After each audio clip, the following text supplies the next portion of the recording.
Hello everyone and welcome to Reports Part 4. In this video, you will learn when to use a subreport and how to design a subreport. Once again, let's check in with Joe. Joe is expanding his original birthday report. He wants to list more information about the resources he's been working with without creating multiple reports. That's where the subreport function comes in. Using a subreport, Joe can look at the specific resources in Antarctica and their qualities, like birthdays. He can also view resource record items, for example, some tests they've taken, and display all this information within one report. Here we are in the MINT web assistant. We're going to head over to Reports and open up the report from last time. Okay, here's the query that we created in the first video. We asked for the first name, date of birth, address, and cost per hour. I'm going to add another property, and that's the resource ID. So the reason that I added the resource ID is because we're going to use that property as a link between the report and the subreport, so that we run the subreport that we're creating within the confines of the original report. Now, for creating a subreport, it's not difficult to create one. The process is essentially the same as creating a report. You'll still have a query, you'll still have the same design, but what is difficult or can be challenging is knowing when to use a subreport. So for our purposes, our example is for this query where we looked at resources, we want to look also at resource record items.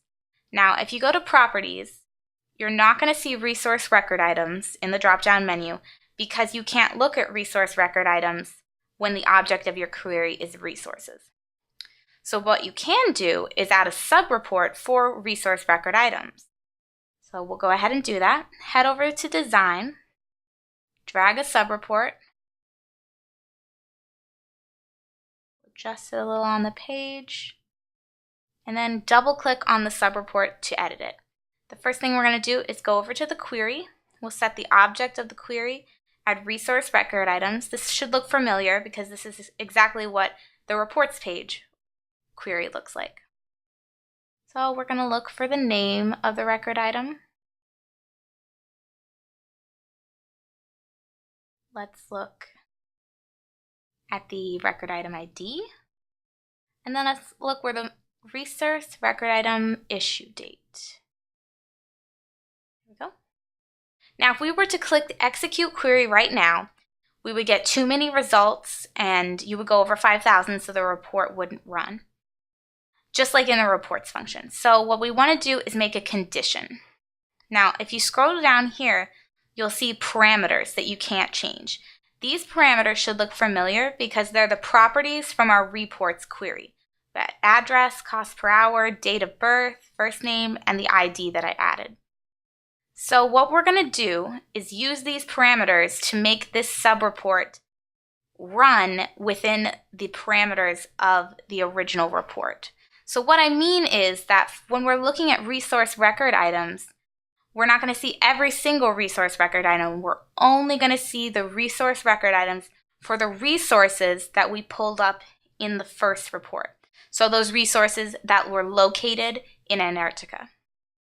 So to do that, we're going to go resource ID equals parameter, and we're going to get ID. So that way, this parameter is identical to the one we see down here, which are in the properties of the first report. So now we're going to move on to the design function. Just like with the reports, we're going to go to the fields, drag over our headings. We'll do it for the details too, and line them up.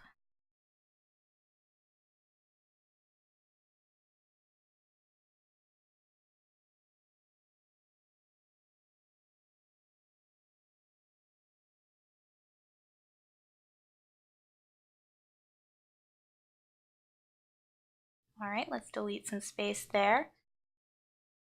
Okay, now we'll click the back button, and this will take us back to the regular report. So now what we can do is click Execute Report. And there we have our resource. And then we have the record items for that resource, the record ID, and the issue date. Now, one thing you might want to note for customization is you see this is Sim 1, Sim 3, Sim 2. It might make a lot more sense to have it go 1, 2, and 3. So how we can do that is we'll go back to Design and click on the subreport, and then go to the query. The sort function, we will select, let's sort by the record name, and we'll do it in ascending order. Then we can go back and run the report again.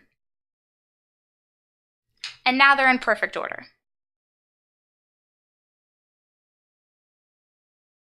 So this is just one way to properly use a subreport to customize what you view in the report function.